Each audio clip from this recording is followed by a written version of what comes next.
अस्सलाम वालेकुम दोस्तों, इंडियन स्किल में मैं आपको दोबारा वेलकम करता हूँ। आज हमारा टॉपिक है transport and plants, 7th class की साइंस सेक्टर सेकंड चैप्टर है सिंथेटिक्स बुक बोर्ड जामो शुरू से। अच्छा, आप कहते हैं कि have you ever thought how transportation of material occurs plants, जैसे ट्रांसपोर्टेशन ऑफ ब्लड था एनिमल्स में, जानदारों में, वहाँ पर दिल काम करता था, यहाँ पर कोई होगा। और उसके अलावा कहता है do you know some plants are small in size where others are tall like corn plants. Is it transportation in all parts either small or tall similar? क्या जो कुछ जो है वो ट्रांसप्लांटेशन, जिनके कुछ प्लांट्स जो है वो बड़े साइज में है, कुछ छोटे साइज में है, तो क्या सब में एक ही जैसी होती है? उसके अलावा कहता है इसमें कोई पंप रिक्वायर्ड होता है ट्रांसप्लांटेशन में, जैसे कि जानदारों में दिल होता है जो ट्रांसपोर्ट करता है, तो इसमें कुछ होता है? तो आगे बढ़ते हैं, ऐसा होता है नहीं होता। अच्छा, the two important process in plants are photosynthesis and respiration that continuously require food and water. जो बहुत ही अहम प्रोसेस हैं प्लांट्स में वो है फोटोसिंथेसिस और रेस्पिरेशन। ये दोनों को रिक्वायर होता है खाना और पानी। ठीक है, कौन से? रेस्पिरेशन और फोटोसिंथेसिस। आपको पता होगा रेस्पिरेशन और फोटो। रेस्पिरेशन तो हर जानदार में है, फोटोसिंथेसिस यानी कि बूटों में होता है। अच्छा, do plants efficiently transport food and water as per required? जितना उनको चाहिए प्लांट्स को पानी और खाना वो पूरा मुहैया हो जाता है उनको। अब कहता है कि the transport system in plants consist of xylem and phloem. इसमें दो सिस्टम होते हैं ट्रांसपोर्ट के जरिए। कौन कौन से? एक होता है जाइलम, दूसरा है phloem. Xylem transport water and minerals from root to leave via the stem. ठीक है, कहता है कि जो जाइलम है उसको कहते हैं कि जो नीचे से रूट से लेकर ऊपर लीव्स तक थ्रू स्टीम के जरिए ट्रांसपोर्ट करता है पानी और मिनरल्स। ठीक है, इसको हम कहते हैं जाइलम।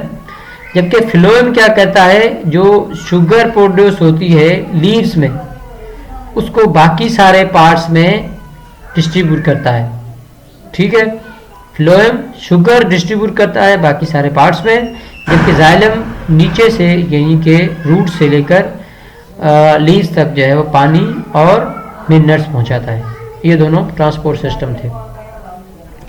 अब आगे कहता है कि absorption of waters in plants through roots.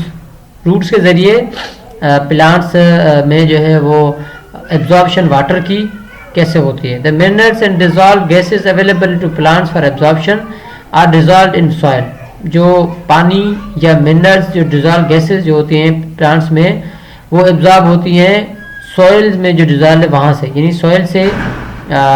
Simple लफ्ज़ों में कहें कि ज़मीन में जो शाखें होती हैं, जो रूट्स हैं, वहाँ से वहाँ में जो उसमें जो बाल होते हैं रूट्स के, उस रूट्स के बाल्स के अंदर जो है वो डिजॉल्व होके और पर पूरे प्लांट्स में जो है वो एब्जॉर्ब होते हैं, मिनरल्स हो या वाटर हो या वगैरह वगैरह। इसमें यही बात कर रहा है, इसमें ज़्यादा बात नहीं है।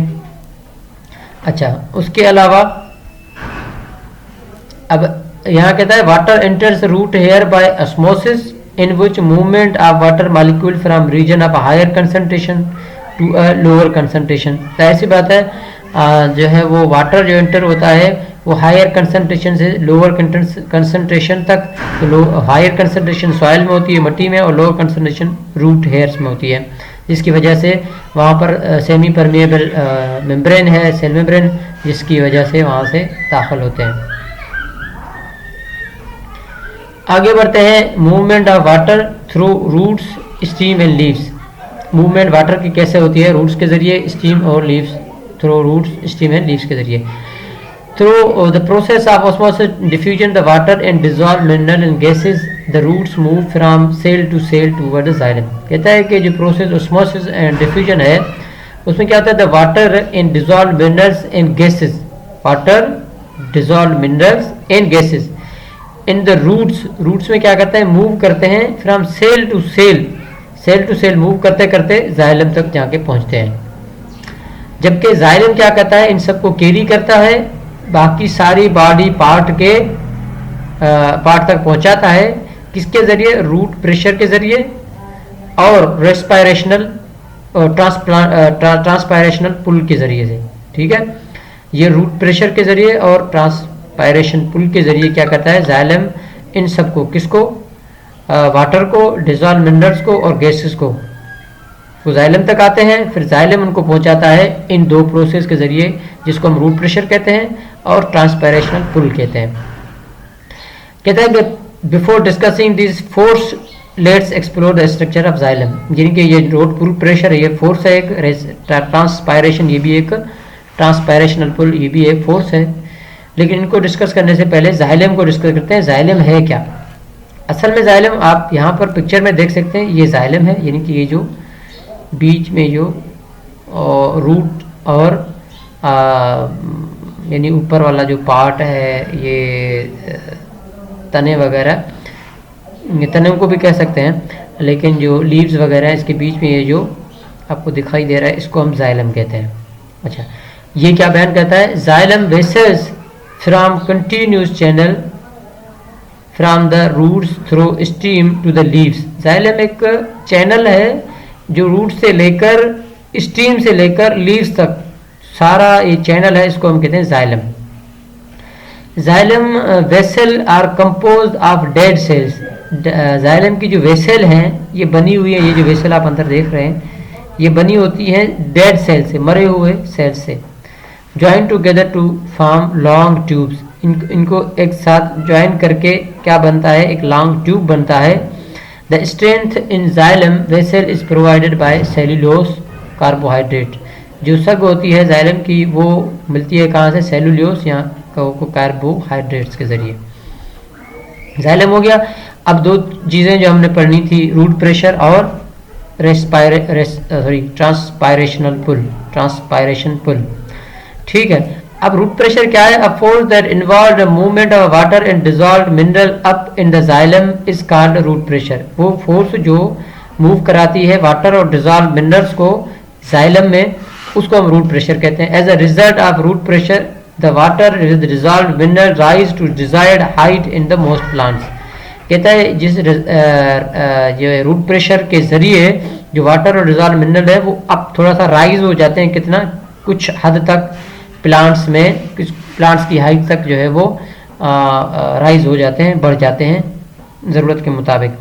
लेकिन also it is not sufficient to bring water up to the leaves in tall plants. जो बड़े लंबे प्लांट्स हैं उनमें जो है वो आखिर तक ये इतना रूट प्रेशर नहीं है अहम कि वो वहाँ तक पहुँचा सके। इसके लिए क्या होता है, इसके लिए होता है ट्रांसपायरेशनल पुल। ट्रांसपायरेशनल पुल क्या करता है, ये in tall plants transpirational pull transport the water in xylem.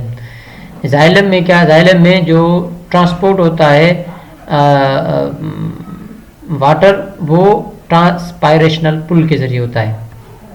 अच्छा, ट्रांसपायरेशनल पुल को अगर सिंपल लफ्ज़ों में समझें तो इस तरह होता है, जैसे आप लीव्स में देखें तो वहाँ लीव्स में जैसे यहाँ से अगर एयर में अगर ज़्यादा जो है वो गर्मी है और मॉइस्चर नहीं है तो यहाँ से क्या होगा कि ये जो जितनी ज़रूरत होगी वो वहाँ तक आएगा, यानी कि पानी, लेकिन बाकी पानी लीव्स के ज़रिए बाहर निकलेगा। जो बाहर निकलेगा वो एटमॉस्फेयर में फैल जाएगा, लेकिन उसकी वजह से एक कशिश यानी खींचने वाली, खींचने वाली फोर्स होती है जिसको हम ट्रांसपायरेशनल पुल कहते हैं, जिसकी वजह से पानी नीचे से ऊपर तक खींचा चला जाता है। तो ये इतना सा सिंपल है। कहता है कि transpirational evaporation of water from aerial parts of the plant specially through leaves stomata. यहाँ छोटी सी ओपनिंग लीफ की होती है जहाँ से एवापोरेट होता है वाटर, जिसकी वजह से जो है वो ड्यू टू ट्रांसपायरेशनल या ट्रांसपायरेशनल पुल अकर्स, जिसकी वजह से ट्रांसपायरेशनल पुल जो है वो आता है, यानी कि बनता है। When leaf transpires the water inside the leaf cell drops, this drop causes water to move from xylem high water level to leaf cells low water levels through osmosis. The water then leaves the xylem, thus generating the pulling force all the way to the root where water is pulled from the xylem. कहते हैं कि वही बात कि यहाँ पर जो है वो पानी जो है वो क्या होता है, छोटे से एक स्टोमेटा में क्या होता है, एक ओपनिंग होती है लीव्स के अंदर जिसमें से पानी बाहर निकलता है और एवापोरेट होता है। जो खाली जगह बचती है उसको